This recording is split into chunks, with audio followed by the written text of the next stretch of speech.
Good morning. Good morning. First, before I started saying anything, I really, and I know I said this last week, but super proud of our caucus, standing up for the working people of Missouri, the voters of Missouri, trying to keep their will intact as we go through this session. So couldn't be more proud to be a part of this caucus and allow us to try to negotiate some sort of deal to bring as much earned sick leave as we can to the people that voted for this. 57% of the people that voted for this. The Republicans want to take that away. The Republicans want to stop the minimum wage and the cost rising in the future. So we were dealing from I'm sorry if I'm a little bit off a little bit today, but it's been a long 2 weeks. And I put my heart and soul, as soul as my caucus has, into this issue. And to be where we thought we were at the end of the night last night, we're up a little bit before 2 o'clock in the morning, after our brave senators stood on the floor for another 10 hours and adding to what they did the week prior. We thought we had a deal. It didn't have everything that we wanted, because you have to remember, we're dealing from giving away what the people voted for. That's what we're doing here. We were giving away certain things because the Republicans wanted to take it all away. And what our goal was is try to save as much earned sick time for as many people in the state of Missouri as possible. And that was our mission and goal. And we thought we were there. And when the bill was finally printed at the end of the evening, there was a discrepancy in the number. And we tried to get that fixed. I went in there to talk to the folks that I've been dealing with and negotiating with the entire time. And let me explain to you, Senator Bernskoetter has been great to work with. He's a really hard negotiator, but he's been great to work with. And we've had a good, very respectful negotiation, and I couldn't say anything else about that. He's been fantastic to deal with. But when I went in that room to explain the situation, that the language was not the way we thought, and we had conversations on this, and we were sure that what the language was. The Speaker Pro Tem said, "No way, we're not doing that." And the Speaker was not in. I mean, excuse me, President Pro Tem was not. You can gavel me, that's what they would do. So, President Pro Tem was not in these negotiations as we went through, and I don't know why that was said. And then no one spoke up in that meeting, and it was frustrating to be that close to having a deal that, let me be clear, we thought was the best we could do for the people of Missouri. But let me be clear, they were taking away things from the people of Missouri that they voted for. Our goal, and our caucus feels the same way, is we didn't know. We don't want this earned sick time pay, the 57% of the people, to be taken away totally and not know if they'll ever get it. And that's why we were in this situation while we were trying to deal on this issue. So again, our caucus, very strong caucus. I did talk to Senator Bernskoetter this morning. I said, is there any way we can get to what we said? I'll help in whatever way possible, because there's still some time to do that. And maybe we'll have those conversations on Monday. I don't know. But anyway, I'm open to any questions.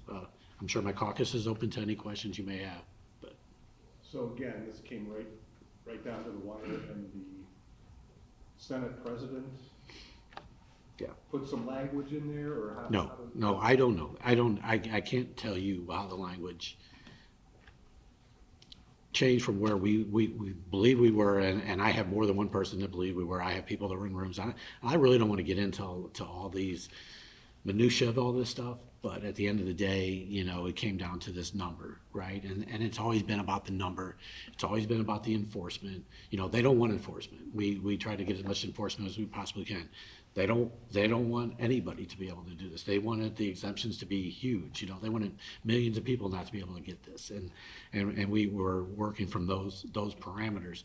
They wanted some other language called safe harbor language, which allows existing, and we gave on these things for that number. There was and I can't probably describe it very well either, but lowering the threshold for which companies qualify for this, or raising the threshold, whatever that is, it seemed like that would eliminate 90% of all the people who benefit from this. Is that your take on it too? That was never my take in this. We had a couple words that were put in there that would allow, companies that have policies currently that meet these standards to continue to do those policies. So as long as the intent of Prop A was involved, in the thing, would it be exactly like that? Not sure. But at the end of the day, people were gonna, if you already have the policy that has sick leave in it, you would continue to do that and implement it. That was in there. But, at the end of the day, the version that came out would have been well over 1 million people would not have the ability to get sick leave.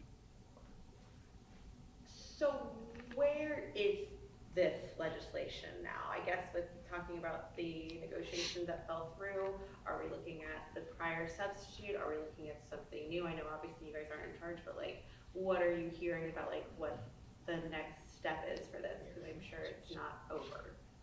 Well, and that's the case, and that's why I had a conversation with Senator Bernskoetter today and said, hey, we're open to do this. I'll do things that I didn't want to do, too. Whether it would be help them with an emergency clause or whether it would be a possible vote.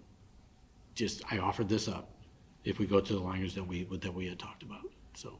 Do you feel like there's a And I did not commit anybody in my caucus. I'm Yeah. just saying that was me personally, because I have invested a lot of time in this, and I know they have as well. But that's how strongly I feel about it. Do you feel like there's a push from Republicans to get this done before May 1st, which is when the sick leave were to be? That's why we're doing this week, and we were trying to do that too. We were trying to help in that goal because we didn't want to have this uncertainty. We didn't want to have somebody start something and then stop, and we didn't want to do that. We were trying to help. We were trying to be helpful.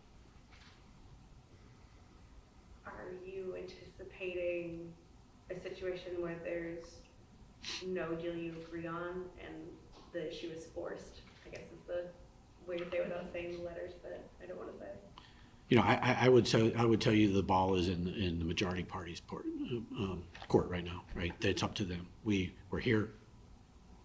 I've said this is what we can do. There was a deal that, and we're here. And that's really all I can say. I can't tell you what they're going to decide to do.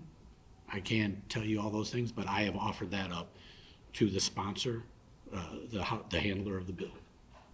Last week you called the Senate President's behavior herky-jerky. Is that still the case? Is it herky-jerky still, or? Here's what. I don't want to make this like a personal, I'm not trying to attack anybody. I'm just telling you, look, we had a deal. We had a discrepancy. And somebody in that room that was never wasn't a part of those negotiations. Look, there's a lot of negotiations that go on in this building that I'm not a part of. And I trust the other senators here to do things. And that's how this place works, whether you like it or not. That's how things happen. Now, when it gets to the floor, it's a different deal. If nobody likes it, that's whatever. It is what it is. But to be inserted at the end and say, no, this is not happening, then we didn't agree to that. It's like we weren't the people in the room. There was 4 people when that decision was made. So Who were the 4? there was 4 people when that decision was made. So you and then. There was 4 people when that decision was made. Can, likely the budget is up next week. Is that what you've been told probably? I believe so, yes. I seen Senator Huff bringing in the big stack of budget. Can the Senate pass the budget without Democrats? That's, again, I'm not sure where their caucus is. I don't want to speak for them. I think our members that are in Appropriations Committee have put in a lot of hard work in that budget. I'm sure there's a lot of priorities for the people in Missouri that are in that budget that we voted for, and we'll have to take that issue by issue and time by time. I personally, again, just like this issue, I trust those senators in the room that were doing these appropriations. So, and that's bipartisan in general. And I usually defer to my caucus members on certain things. So, yeah. I have a question about gubernatorial appointments. Today we saw the withdrawal of Dr. Prater. Was that expected? I know Senator Mosley is on the committee, And if Senator Mosley wants to address that, I personally did not make gubernatorial appointments yesterday because I was busy doing other things. But if you want to address, or do you I care? have no idea. Okay.